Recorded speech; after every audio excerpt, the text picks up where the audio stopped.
Okay, welcome to Ask an Archer. This is episode number 14, and we're delighted and very happy and honored to have with us the first coach guest on. This is Lloyd Brown, who is the coach development manager for ArcheryGB. So he's based up at Lilleshall, which is the headquarters for all of the performance archers, and they have a performance archery unit there. And I was up there myself many moons ago for a personal performance course, which I enjoyed very much. So we're just going to have a short conversation with Lloyd, talk about ArcheryGB developments and current issues with COVID, etc. So Lloyd, thank you very much for giving us some of your time. Hi. Okay. So Lloyd, for those that may not have met you before, don't necessarily know too much about you, I thought maybe you just give us a short background about yourself, maybe if you have been in archery, an archer yourself, or how long you've been in coaching, and then when you came to be at the current role at ArcheryGB. Okay, yeah, been an archer for a long time. I think I'll be coming up on 50 years here pretty soon. But yeah, I'm from the United States. I grew up in Southern California, San Diego. I started archery actually at Boy Scouts at summer camp, and then really didn't do archery again until I was at university, at San Diego State University. They had an archery class, so I took the archery class, and then it's kind of interesting that summer I was just kind of looking for something to do, and I went back to the Boy Scout summer camp that I had worked at, and because I'd taken a beginning and intermediate archery class, I wanted to teach archery back at my Boy Scout summer camp. So that's how I started teaching archery there. And what happened then is, because I was known as the professional archer, the real archer, even though I'd just taken a couple of classes, but I had a nice new Yamaha fancy looking bow and everything. Right. Yeah. They started asking me to teach and train other archery instructors from other camps. So right. Archery instructors from other camps are coming over, and I was teaching them how to teach archery. So from the very beginning, I was not only teaching archery, but also teaching people how to teach archery. Right. Yeah. And that's not always the same thing, is it? I mean, learning archery and teaching how to teach is kind of two different things, isn't it? Yeah, it is very, very different. And so then I progressed from there. I started, eventually after I graduated, I got a job working at Easton in their, It was the Olympic Youth Archery Program. It was just after the 1984 Olympics, and Easton was sponsoring a youth archery program in Southern California. So I worked at Easton for 20 years in their youth development program, and also youth promotions. So I worked at the corporate headquarters there in Van Nuys in Los Angeles. Excellent. So I had a lot of exposure to top archers in the world through there. And then I also started coaching our national teams there, starting with the junior national programs and the junior elite programs, and then the senior programs, and eventually started coaching junior international teams and senior teams. And then by 1996, I was a coach of the Olympic team. So one of the individuals that I'd coached from when he was young was Justin Hewish, who won the Olympic gold medal that year. And then also our team won an Olympic gold medal. Then I went out and coached again in 2000, our team in Sydney, where Vic Wenderly got the silver medal. I wasn't his personal coach, but I was the coach of the team, coach on the field with him. And then our team got the bronze medal there. Excellent. Excellent.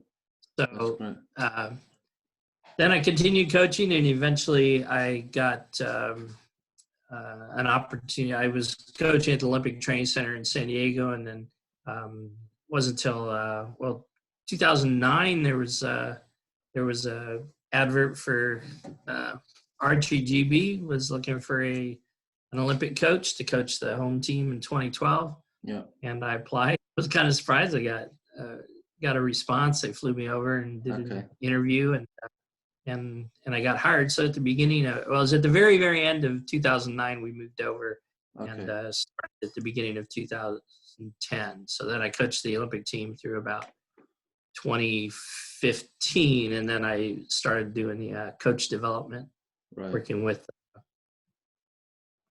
getting our trying to get our coaching program better, a little bit more in the technical part, and anyway, just developing the archery coaches in Britain. Because one of the things when I got here, I thought I'd be able to work with coaches a lot more than I was, but they really wanted me to focus on the national teams.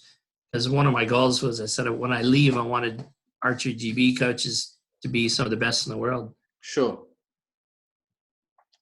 So that's very interesting. That's kind of my history. So you've kind of been in archery literally since kind of your first job, and all the way through you've been in the archery sector, right? Yeah, archery's been my life. I was fortunate when I was working at Easton that they allowed me to, I was employed by Easton as an employee, but they allowed me to work with the national teams for USA Archery and the Olympic teams, and have time off to do all of that, the camps and everything. That's great. No, that must have been excellent. That must have been excellent exposure. I mean, working at Easton in terms of the equipment there and the professionals there, and then also having the experience of coaching at the same time. So you kind of got the best of both worlds. Yeah, it was great. I remember when they introduced the ACE, we had national teams from all over the world would come in, and we'd set them up with the ACs and explain how to cut them. At the very beginning, you had to cut the front end, the back, to keep the bear in the middle. But eventually, they worked that out where you didn't have to do that. But it was interesting. Got to meet a lot of people. I remember taking. Then I would end up getting signed up to do things like we had to take the Korean coaches when they came over after the workshop and introduce them to the arrows, everything. Yeah. It was my job to take them on a little tour. So we flew them over to the Grand Canyon and to Las Vegas. Wine and dined. You became a tour guide as well. Yeah, I took the Chinese national team to Disneyland. It was fun. They must have loved it. Excellent. Yeah. It's funny actually. I did an interview a couple of weeks ago with a guy named Justin Mard. I don't know if you might remember him or not. You were actually one of his early coaches. He grew up in California, and he's currently a specialist in Chinese traditional archery. And so when I was doing an interview with him and asked him about his background, he said, "Oh, when I first started archery, I had a coach named Lloyd Brown." So I said, "Oh, really?" I told him Lloyd Brown is currently in the UK doing the coaching here. And so it was nice to make that connection. But I guess you've taught and coached 1,001 people, if not more. So I'm not sure you might remember him. But yeah, he's still in archery. But he actually authored or translated a book, which was a Chinese manuscript, an old Chinese manuscript on military Chinese archery. It's called The Way of Archery. And they found this old Chinese manuscript. Him and a friend, they translated it, and they wanted to try and preserve kind of traditional martial art, because they see it as more of as a martial art rather than a sport as well. They've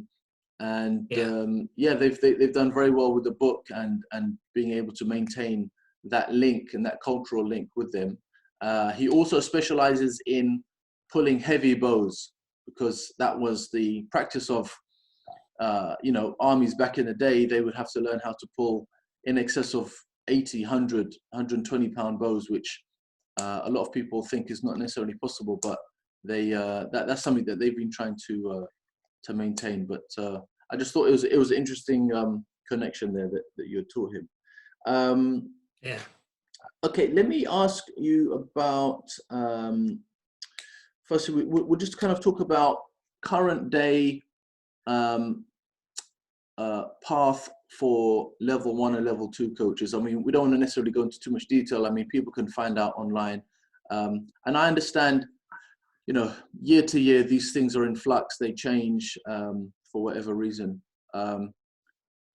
And over time, I think recently, the introductory coaching course has changed. It used to be, back in the day, I think it was called a leaders course or something. And now it's instructor schools. But now, if people want to start coaching, do they go straight into level 1? Is that correct? Yeah, and things are always changing, and eventually we do want to have a system where people can use their prior experience, because sometimes, I mean, we have somebody who's been to the 3 Olympics and has been coaching in our programs and has had a lot of experience, but they haven't been taken a level 1 or level 2 yet. It doesn't make any sense really for them to start at level 1. So Right. so eventually we'll write something in where we'll have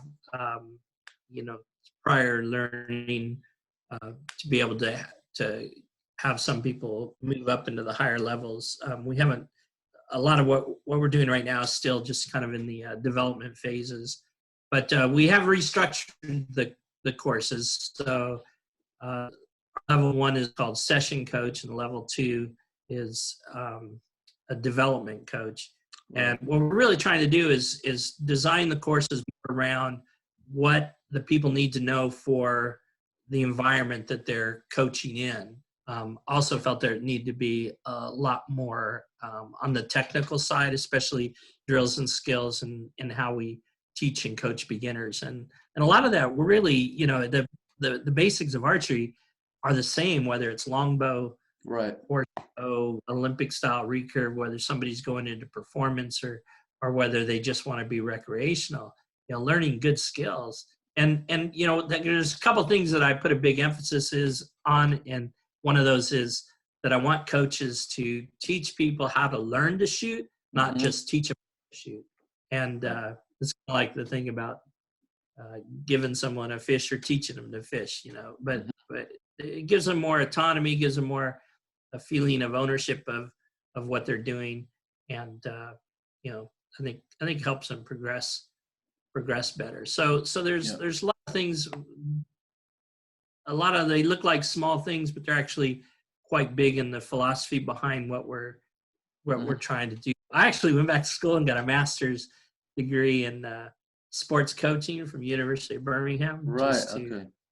So a lot of what I've learned there, about what's up to date on the research and coaching and learning, I've been able to put into the new program. Excellent. So I think it's a good program. A lot of it's the same, but some of it's different. Also, we're trying to go towards a modular approach where you can take different modules or segments of the course over time. Right. There's a little bit of a problem in the administrative handling of that we haven't quite worked out yet, but hopefully eventually we'll be able to do that, which will work for level 1 and level 2. Excellent. And talk about level 3. Right now we just have county coach, but yes, what I'm trying to do is divide that. And this is all just in the discussion phase right now, and I'm going to just more my opinion than officially from an ArcheryGB standpoint. But what we're trying to do is, again, try to get the coaches the knowledge they need for the environment that they're going to be working in. Yeah. So splitting it out into, you can be a compound specialist or a recurve specialist rather than being a jack of all trades, right, or like airbow, longbow. You also split that between field archery. We have a field archery specialism where we really get in depth into field archery, not just a brief introduction to it, but for people to be field archery specialists, we can really get into the detail of that. And we have some great field archers in this country that can help out with that in the systems there. Or target archery or performance pathway, which is really actually a small part of our membership. It's only a couple thousand out of our 45,000 members. So then it might be a place for youth development, coaches, which, where we could do sessions or weekend sessions that focus on, youth development. And then, or it could just be, recreational, social archers, which is a big part of our membership, but an important part, So we want to make sure we cover everything, but allow coaches to specialize in the areas that they are interested in and for the environments and the groups that they'll be working with. There's no reason to give somebody a whole lot of information on something that they're just never going to use. No, that's right, yeah. We want to make sure they have really good information and a lot of knowledge on what they are going to be doing and what they really need to know. Yeah. So up until this point, I mean, the courses were not as standardized as you had hoped, or is this just an evolution of how the courses are developing and you're kind of fine tuning them to where you want them to be?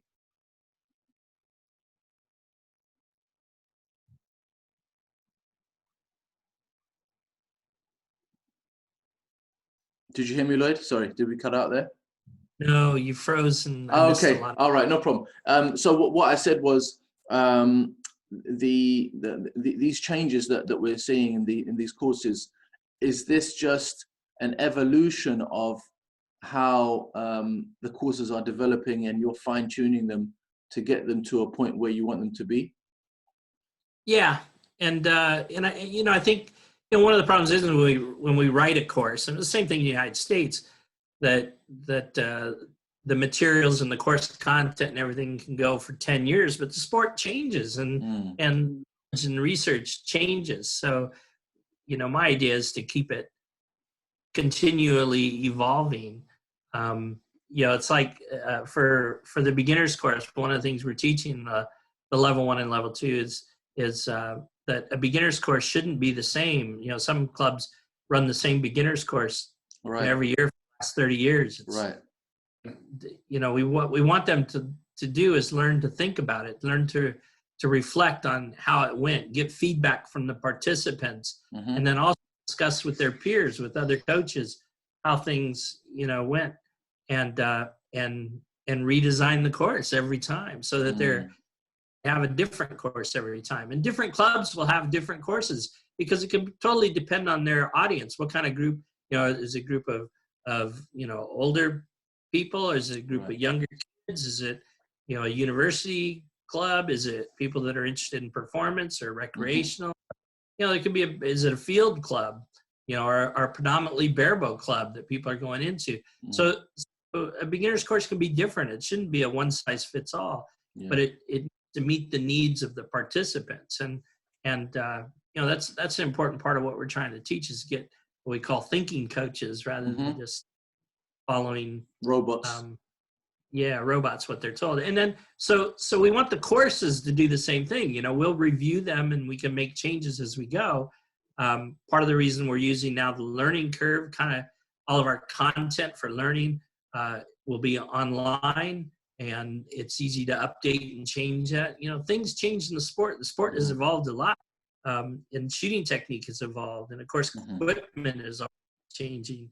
And once things are printed, you can be stuck with them for a while, whereas having an online format, this allows us to make the changes as things change, as new things are learned. And then I also like the ability that we have the chance to have discussions and for coaches to talk to each other, which is I think is something that we don't have of, and that's an important part of the new courses. Absolutely. Yeah, you mentioned the learning curve, the Hive online platform that you've had. I've personally used it myself. I found it very, very useful. Like you say, it's a good way to get more instantaneous feedback. There are discussion groups, and there's a lot of content on there. Where did that idea come from, and how do you see that developing in the next couple of years? Well, it was something that other sports have used. It's really big in football. In fact, you go on there, you can't get in there, but if you can get on there, so you can see they have some great discussions going on for all levels of coaches, and it's quite good. And they have, of course, in football, a lot of people. But it was something that Hannah had done most of the research on, and got ArcheryGB to sign up for. Mm-hmm. And you know, I hope some organizations use it and they said, well, it's just become they call it a resource dump, but we don't want it to be that. We do try to keep it active and alive and keep discussions going. I like to ask some controversial questions because those seem to get the most attention from people. It's always kind of fun, and there's always a lot of controversial issues in coaching in Britain. So that kind of keeps it fun. But yeah, you know, we want to make sure that people use it. If anybody's a coach, should be able to sign up for it. About half of our coaches signed up. A lot of them say, well, I didn't get the email or I didn't get the information. Or if you don't, just call the office. We have really good people there in the office that will help and take care of you. First, go in on the the Sport 80, the portal, the membership portal, and check that. You know, some of the problems are, one, people have an old email address or their email address is incorrect. The other thing is you have to check the box that says we're allowed to contact you. If you haven't checked that box, you're not going to get stuff. Those are the two most common reasons people aren't getting it. It may be going to their junk folder, so they need to check there. But if you're still not, call the office and the people there will check your membership, your file. They go in and just have a look and make sure that everything's right. And we can double check to make sure that you're getting everything. Sure. Excellent. It's a good, like you said, it is a good resource, and we don't want it to be resource dump, but as long as people are keeping active on there and having back and forth discussion and, you know, agree to disagree on certain things, I think that helps to push it forward in a positive way as well. Yeah. I just want to move slightly kind of off that topic a bit, just to go back to your time in Southern California. Did you ever spend time, I think there's a center in Chula Vista, is that right? Is that a performance center there? Yeah. And did you teach there or spend time there, or? Yeah, I was there for quite a few years. I was there in 95 and 96, lead up 96 Olympics, and then again from, I can't remember what year, 99, 2000, and then up until about 2004. Yeah. So I was there for quite a while. Okay. And is that the equivalent to what we have at Lilleshall now? Is it like the performance center for the US team? Well, when I was there in San Diego, it was fairly permanent. We had a really nice, big, large outdoor facility, and then we had a small, basically a garage with an office, right, and one toilet, and that was it. And but of course in San Diego you can shoot outdoors pretty well year round. The weather doesn't get too bad. I mean, a cold winter wet day over there is like an average summer day here in England. So, right. But now, then coming to Lilleshall was a lot nicer because we had a 70-meter indoor range. We had the sheltered outdoor on the AstroTurf. We had a lot bigger budget to buy things like video and high-speed video and a lot of the things that we use for training. It was, I think in England we had a lot better, but now the training center in Chula Vista, Easton put a ton of money into it, millions of dollars. They've built this huge, beautiful facility that has anything and everything you could want. So, they're ahead of us now. Okay. Yeah, I'm sure if you're lucky enough to get sponsored by someone like Easton, then the sky's the limit, I guess. Did you ever have an experience with or time with coaching people like, the big names like Brady Ellison, Jake Kaminsky, Tyler Benner, these guys? Actually, I coached Tyler Benner for a little bit while he was in Southern California. He's originally from Pennsylvania, but I helped him get a scholarship to university as a Mary Easton scholarship. So I would see him down there, and but all of them, most of them started shooting after. I'd been on one or two teams with Brady Ellison, and then I knew Jake Kaminsky because I never worked with either of them or coached either one of them, but I'd been on teams with Brady. I don't think I'd been on teams with Jake.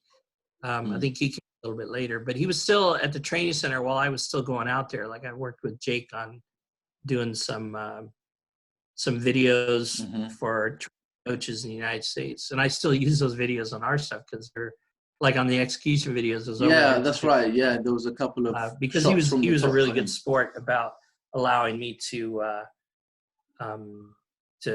film him, and he knew how to do it wrong and do it right and show the difference and everything. Right. So it was able to get those of him. Yeah, excellent. Yeah, actually, Jake at the moment has a very good YouTube site. He's putting a lot of effort into, and he's making it a very good resource. So I'm actually trying to reach out to him. So I don't know if he'll reply back, but yeah, he has an excellent YouTube site where he's just covering everything. And fun enough, he's recently started going to barebow now. He's moved over to barebow, which is interesting. You know, he's been a recurve Olympic shooter for all his years, but now he seems he wants to explore that, which I think for someone it shows development in their character as well, in terms of they want to explore different aspects of archery, which I think is good, you know.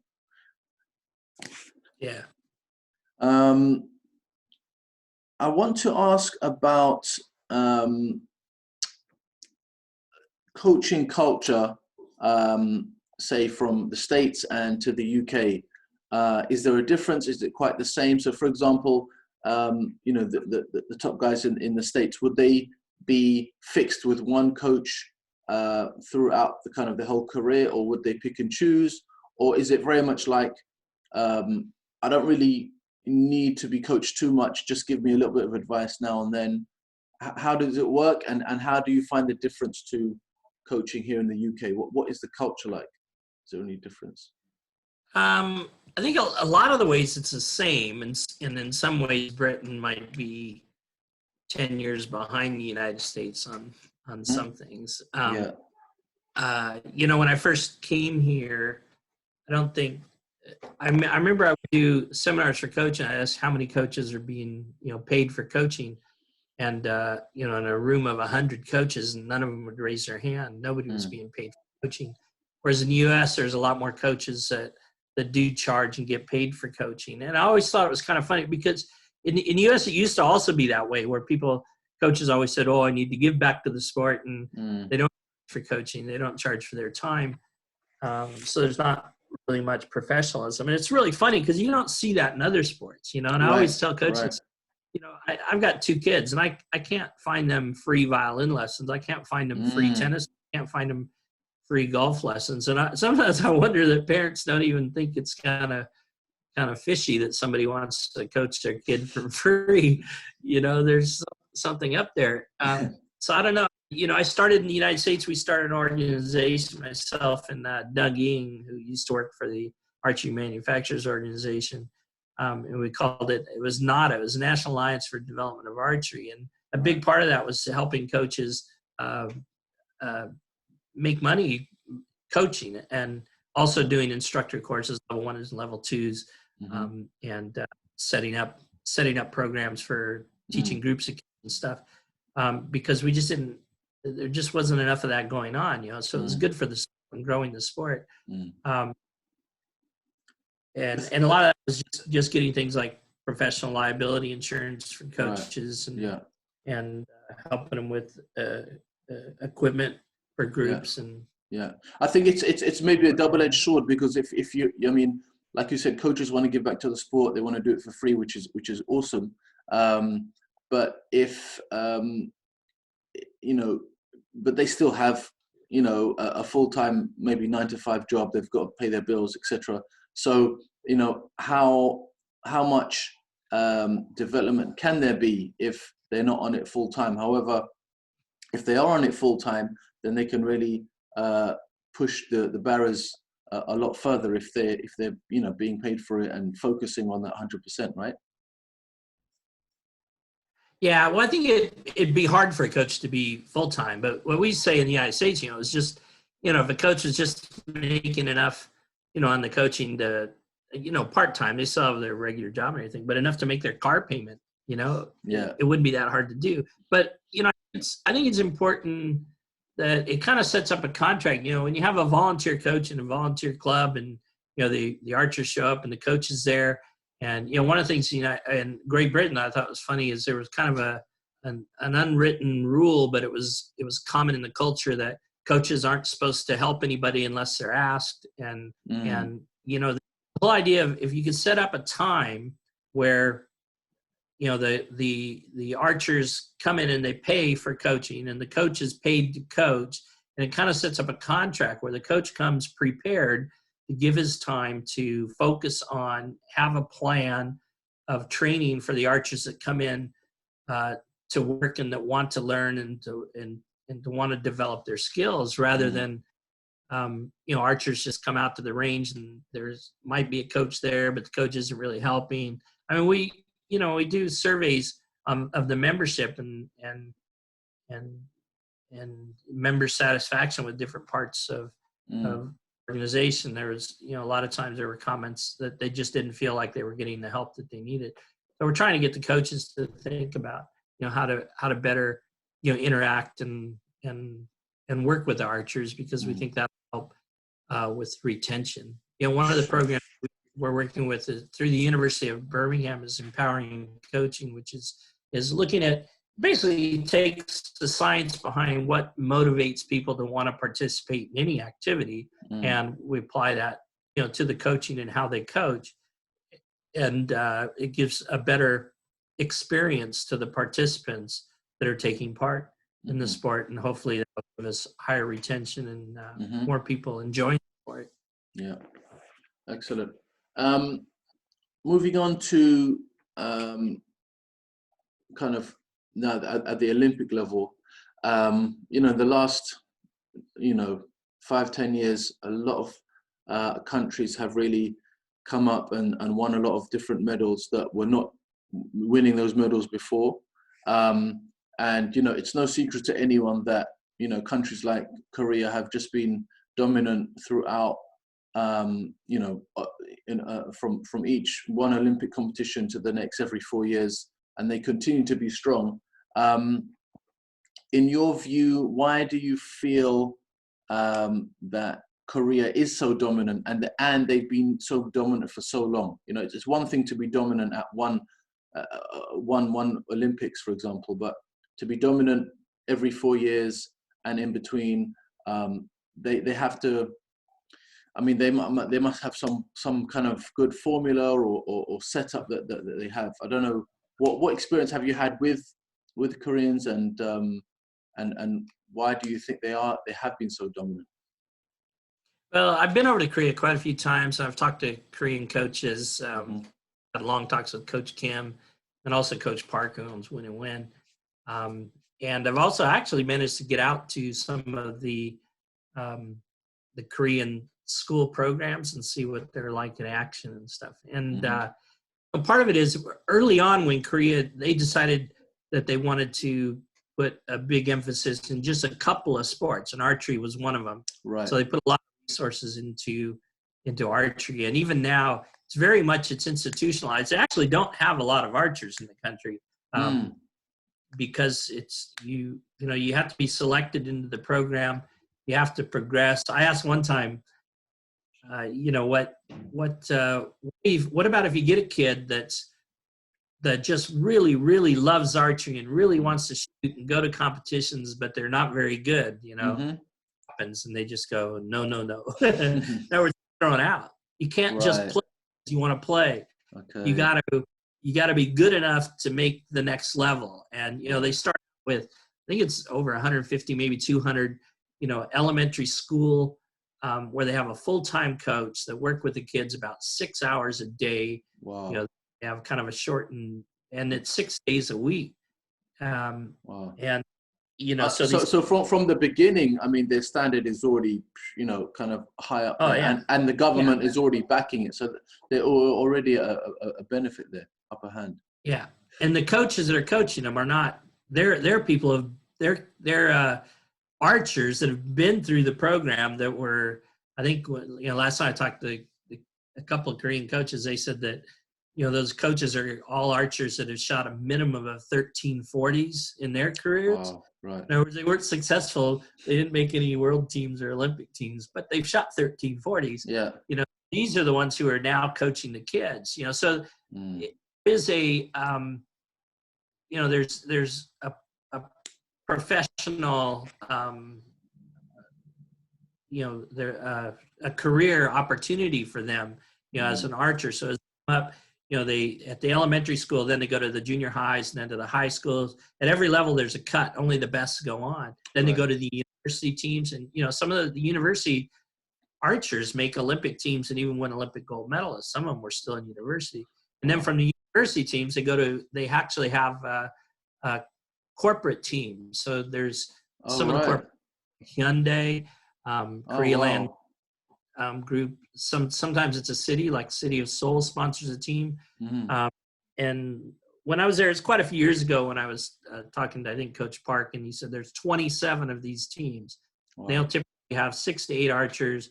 Sometimes they might only have a men's team or a women's team, but they also have a full-time coach. So, you know, so that they're working with these corporate teams, and they have competitions all the time, and they've got some beautiful training centers. I've been to a few of their training centers where they have, you know, full Olympic style layouts, big screen TVs, massive jumbo. You know, they have everything. It's just, it's amazing. Residential, you know, programs. They put a lot into it, but the, you know, the progression is you go as from an athlete, and then a lot of them at the university level, they're taking courses in kinesiology or physical education. Right.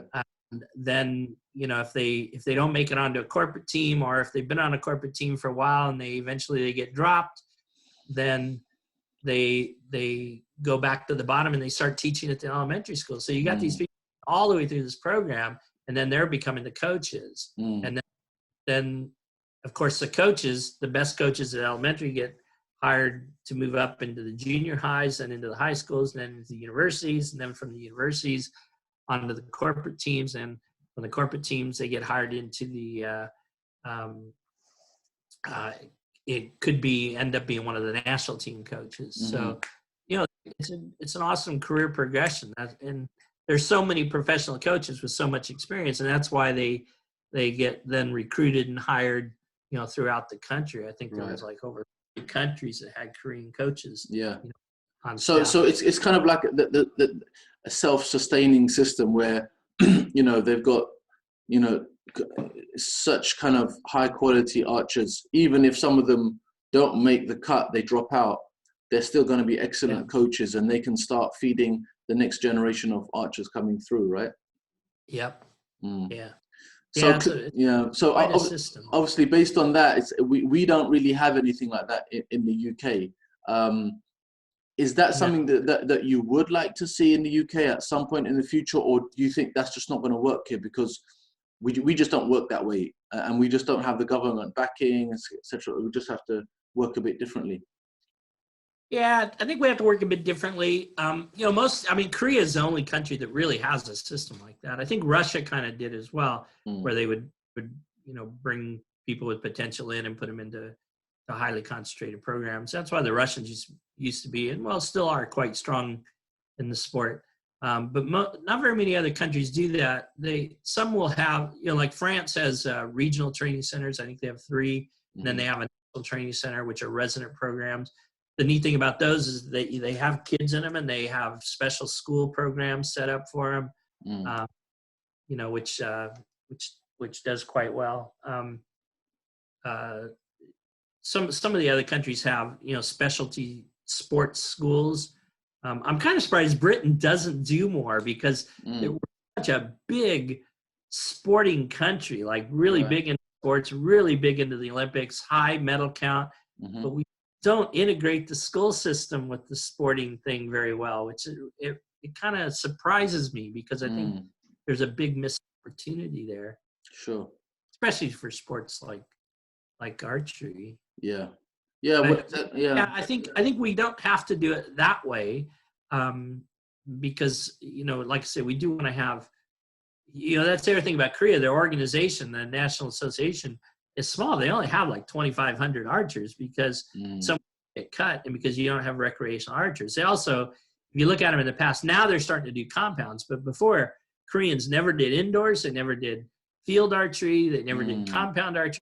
They just focused on Olympic archery. And you think of how much, your budget's narrowed down into just that one thing. Now they're doing compound because there's a chance compound maybe in the Olympics someday. So they're getting more involved in that. I asked them, the compound archers, I love this. I asked them how they select or how they train the compound archers. And they said, well, when an archer gets that high level, a recurve archer, they get to that, high level, but it's just obvious that they're not good enough to ever make a team. Then we let them shoot compound.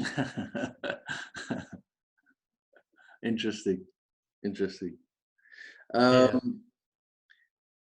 There was a linked to that. Obviously, they've got a very different culture of archery. They have a long history, much like Britain has a long history. I think Korea is one of those countries where they have very strong traditional archery. I mean, me myself, you can guess from my background, my passion was more traditional archery and even horseback archery. So when I first got into archery, we were looking into opening up like a more traditionally based club and looking into horseback archery and things like that. And Korea, again, is one of those countries that straddles both the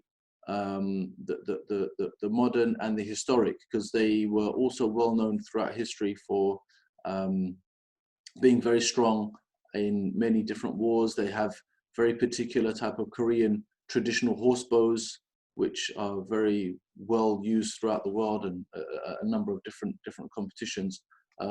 So they kind of one of those rare countries that have, I think they've maintained their history very well, and they've been able to adapt and evolutionize well to the modern era. But you say now they're even looking to doing compound and field archery and things like that, which is very interesting. But yeah, they have a particular culture in the way they do things. I'm sure the States has their way of doing things, and Britain has their way of doing things. In, say, the next 5 or 10 years, where do you see archery in the UK? And I guess, is the end goal to have someone at the Olympics and winning gold medals, or that would be just a good byproduct, but the goal is something else? No, I think, that's obviously through our performance program, which is, it's well funded through, not through ArcheryGB, but through, UK sport and lottery funds, that fund the Olympic program. And absolutely, it's our goal to get medals at the Olympics. It's really important to us. So, Great Britain is actually, we're ahead of so many other countries. We're the only European country to qualify full men's team and the women's team. So Richard Priestman and the Olympic squad have done a fantastic job to be able to do that. Even the United States didn't secure more than one individual for men and women, and we're way ahead of many others in that. But I think that's an important part. I think for our sport, it gives people that Olympic dream, gives something for them to work for, and kind of supports. British aren't as big into the patriotism, I don't think, as the Americans are, but it is, it is important for GB. I think it's an important part of our program that we need to keep going. But that's still, it's a really small part of our membership. And I think, we're always aware of, that we want to make sure that we're also giving attention to the longbows and the bare bows and the recreational archers and the bows and everybody else, because it is part of part of archery, important Yeah. part of archery. Yeah. There were a number of performance archers that I spoke to, and maybe you can correct me about this if I'm wrong. One of the problems that they find trying to come up and qualify and really reach that high level is that, they have to be self-funded.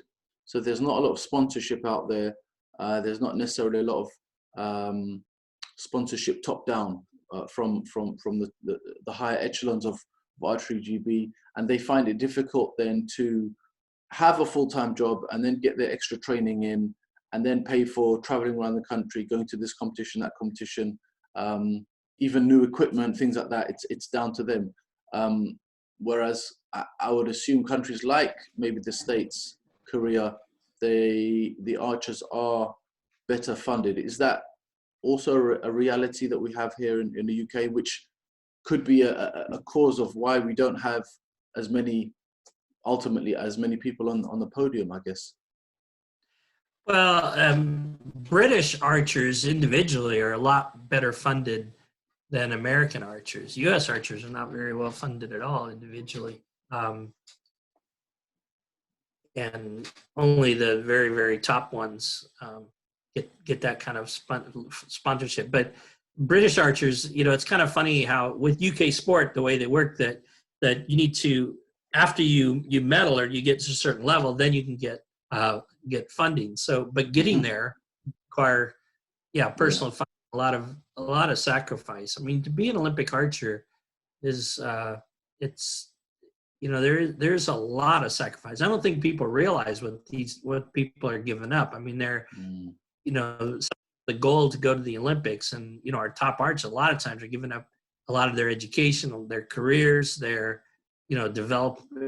growing a retirement account, everything else are put off for that dream of going to the Olympics. And of course, a lot of those who try to do that don't succeed, and they don't make it to an Olympic team or that that because only few get to end up doing that. But it is true. You're not going to get support or very, very good support early in your career, and very, very difficult for people. I do think though, if we had a young kid that was showing really good talent and really high scores, that we'd be able to find them the support. I mean, there's a lot of support mechanisms around, a lot of funding opportunities out there.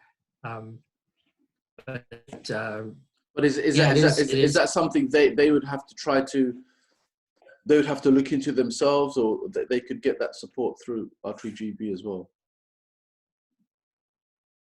No, well, through the kids, there's a couple of programs like Sport England has that offer financial assistance to archers. We've had quite a few of them that have been able to get that. So, okay, we do help them out with that. Excellent. All right. Just moving on to. I do like to call them starving archers. I remember, James Barnes, before he went to the Olympics, story about him going to his coach and saying, "I can't even pay my phone bill this month." He's going to be an Olympic gold medalist in a month, but before that, he can't even afford to eat. Wow.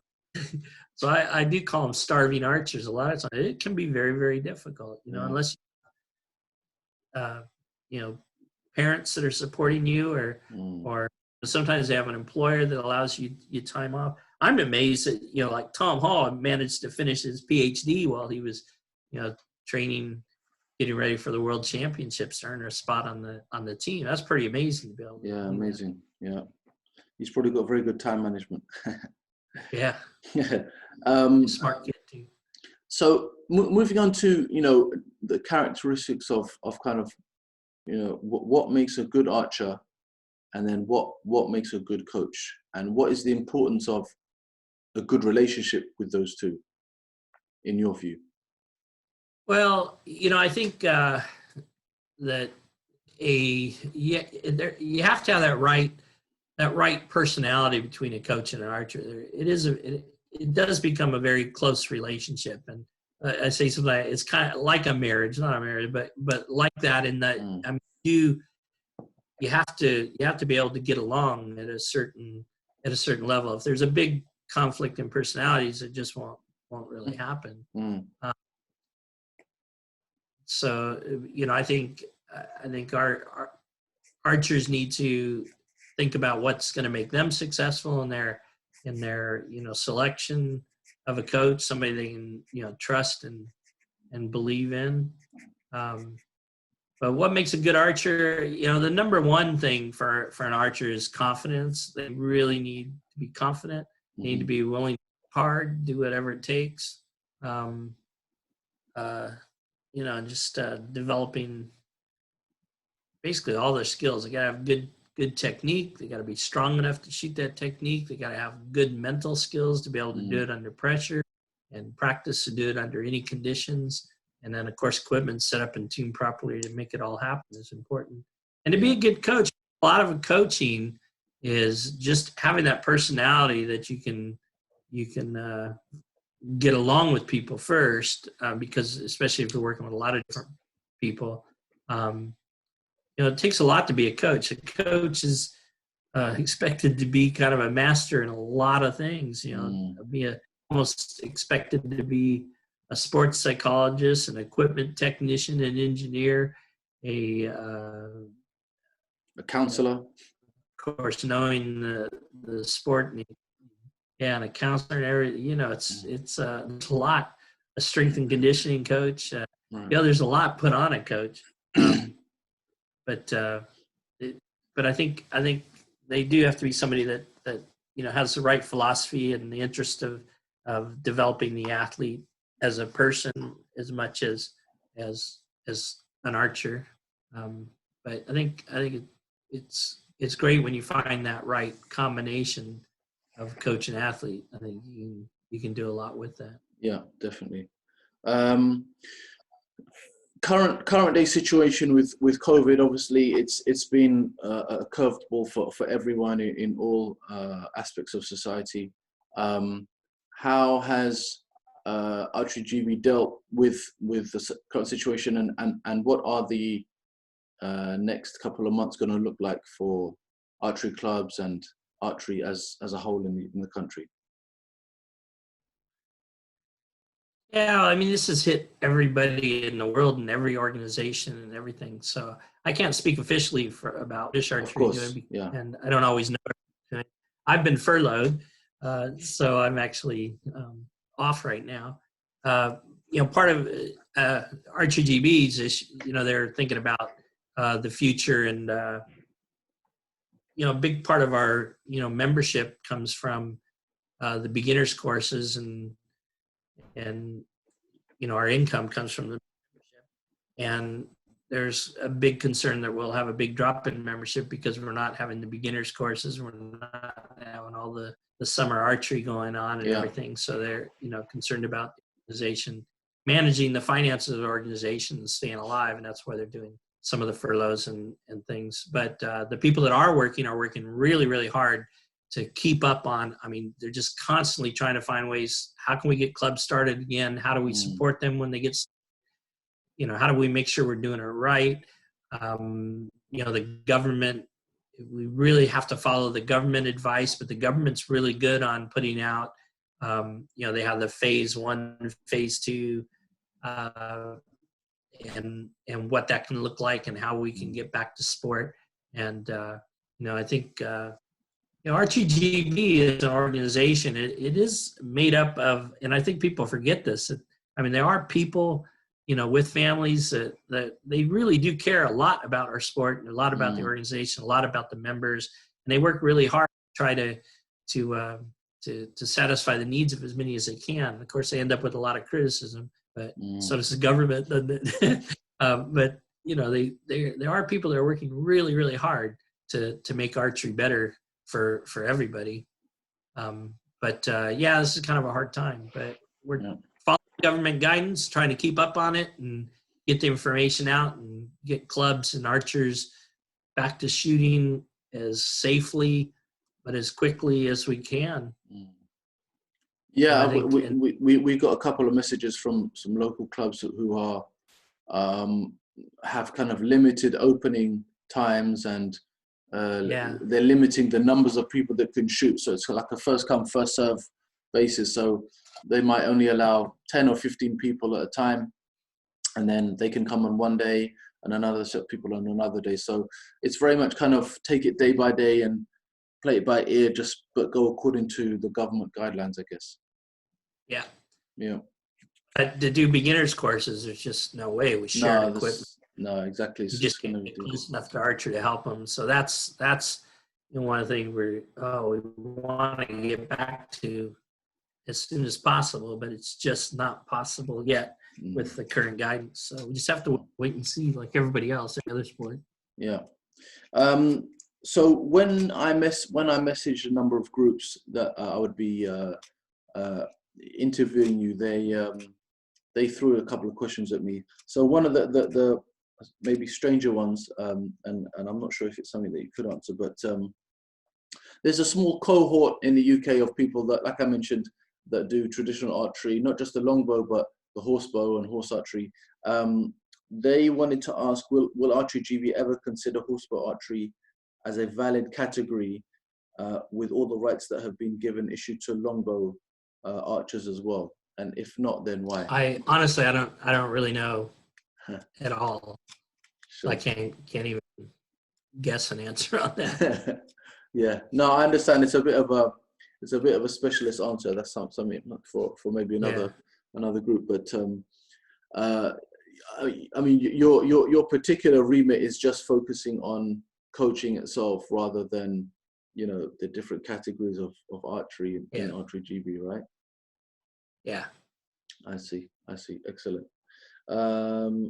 So we generally just finish off the interview with a couple of kind of quick fire questions. Most of them that I've had are mainly targeted towards traditional archers. So I might ask them, do they prefer like a laminate or a composite bow, stuff like that. But I'm not sure that's going to be too relevant for yourself. But one of them is if you were able to kind of travel back in time to a particular archery era in history, what would it be? I like now. I think what World Archery has done with the the World Cup series, I think it's just awesome. I know.